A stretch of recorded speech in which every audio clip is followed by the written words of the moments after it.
What's better, commercial projects or residential projects? I'm going to share with you the pros and the cons of both in this video. My name is Daniel Quindemil. I'm the founder of I Am Builders. I'm a construction consultant where I specialize in helping contractors grow their construction business.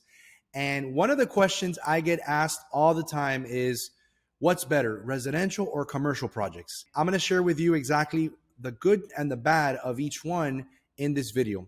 So now in the short, the answer is both, and I'm going to share with you why. So let's first talk about commercial. So in my career, my background is architecture. I worked in the architectural side, the interior design side as an architect.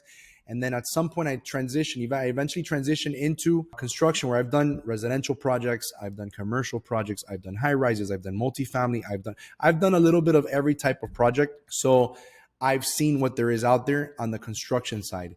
As a consultant and as an estimating firm, we've done every project under the sun, from build outs to high rises to government projects, projects for home builders, everything. So I have a very unique position in the industry where I'm actually seeing on a national level what everybody's doing, the challenges, the struggles, the successes.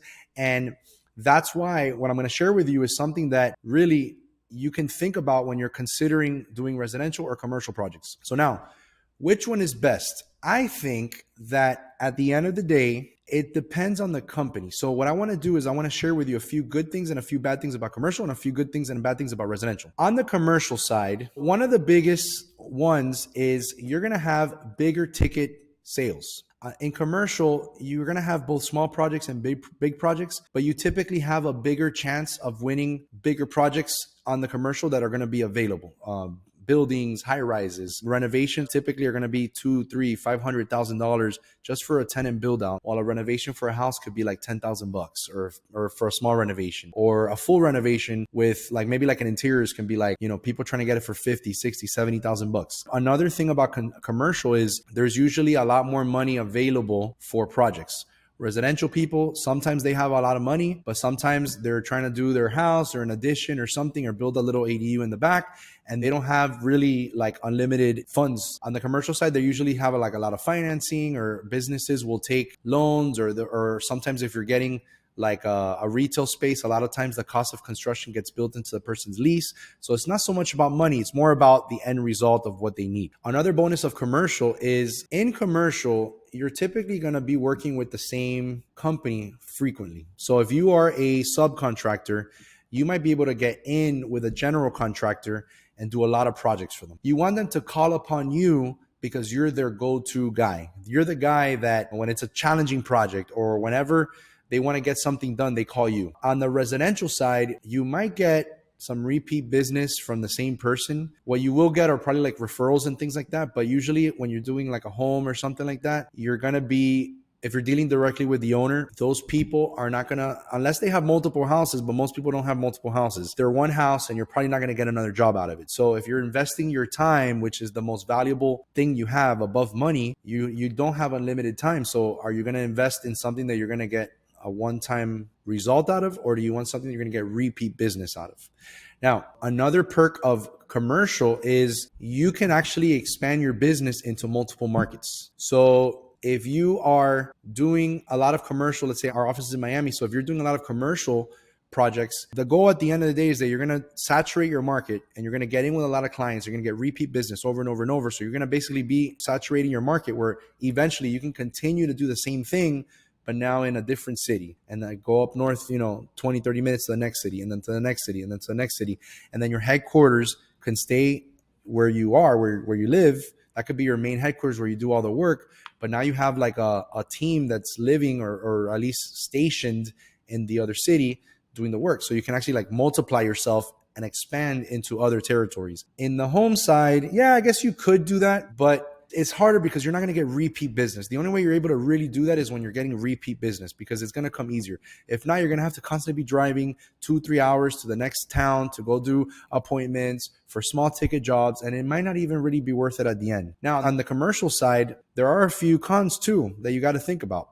I think that the benefit outweighs the risk, but there are a few cons. So now if you're just starting out, it might be a higher barrier to entry because you need more upfront money or you need credit lines. So commercial, they don't pay things upfront. no GC and no homeowner or no owner's rep or no construction management firm is going to pay you a deposit to start a job. So you're going to have to basically fund the job through your credit line, through a bridge loan, through your capital for 60 days to 90 days sometimes. So for example, if you start the job in the first of a month, and let's say you work a whole 30 days or 31 days, and you submit your bill towards the end of the month, now what's going to happen is they're not going to pay your bill next month. They're going to submit it. It's going to go to financing. The owners are going to review it, the architect, and then the bank has to go and send the person to review. And eventually when they approve it, it might be 30 days after that. So you might not get money for 60 days. So you have to front all that money. And if you're a GC, that might not be that hard because typically the subcontractors finance the projects. But if you are the subcontractor, you have to finance the project. So you have to worry about this. One of the tactics is you put in your schedule of values. A schedule of values is you're going to basically break down your price into smaller categories. For example, if you're building a building, you're going to have foundations, your CMU walls, your tie beams, your roof structure.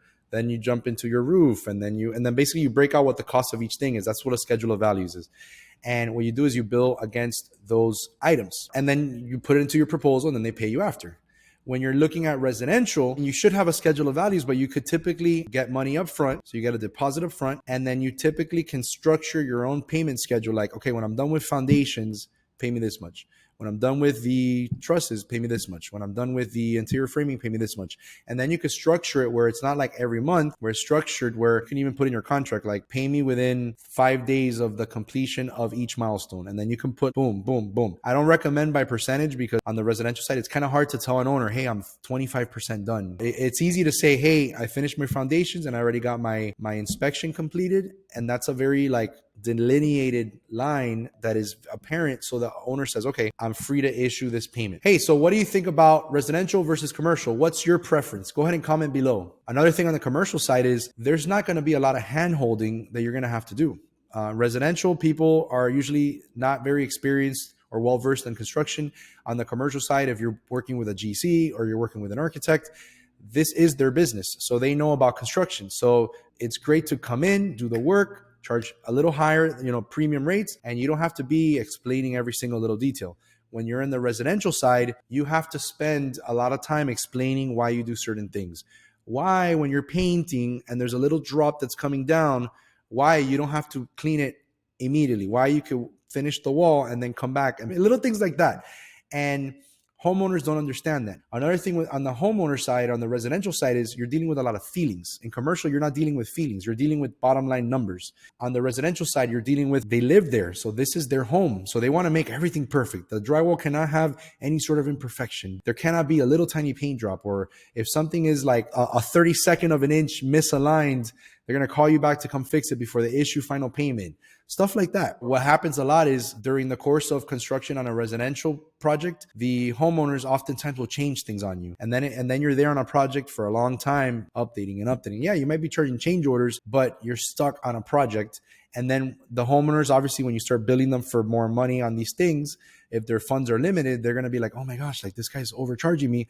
And it's kind of a difficult conversation to have because they don't understand hey, while you're here, can't you just do this for me? No. In our contract, it says this. If you want me to now realign your door, or you want me to repaint, your little shed in the back that might take me a day, yeah, I'm here, but I'm going to have to charge you money for that. On the commercial side, it's black and white. What does my contract say? Is it in my scope of work? Yes, no? Okay, perfect. Change order. I'm going to charge this. Here's my, how many guys, how many days, here's my material cost, boom. It's black and white, simple. Bottom line numbers, not a lot of feelings involved. Hey, if you're getting value here, go ahead and subscribe below because we release these videos every single week, helping contractors grow their construction business. Now, on the residential side, you will have the opportunity to get more referrals than probably on the commercial side because general contractors typically don't really talk to each other that much. On the residential side, I just did my driveway a few months ago. And as soon as I did my driveway, my two neighbors, they want to do their driveway too. And they called me and said, hey, who did your driveway? And I gave them the guy's number and they both did their driveway with him. So that guy got 2 jobs out of me just because. And it's not even that I just said, hey, this guy's amazing, which he was pretty good. They said, hey, the guy did a good job. We like how it came out. We want him to do ours. So here's the contact information. And I hate recommending contractors because contractors are notoriously terrible and they make you look bad. So I hate recommending people. So I literally, every time I recommend a contractor, I literally say, look, this is the guy I used. He's good, but you know how it is. They're hit or miss. And that's kind of like how I always recommend contractors. On the commercial side, you usually don't have a lot of general contractors talking to each other. So it's like, you're not going to get, hey, who did that? Oh, this drywall contractor is amazing. You're not really going to get that much. But what you will get is you'll get repeat business and you'll get internal referrals. It's what I call internal referrals. Once you get in, let's say with a GC, and you build a relationship with a couple of people within the organization, now they're like, hey, John, who did your project? Because I need a drywall contractor. Hey, Mike, who did your framing? Because I need a framer. And then within their organization, they will be able to give referrals to each other. Hey, if you're a contractor and you're serious about growing your construction business, what I talked about today is just a little piece of our framework. I want to give you the whole thing. I want to show you how to get leads, how to estimate the projects, how to close them, how to build lifetime clients.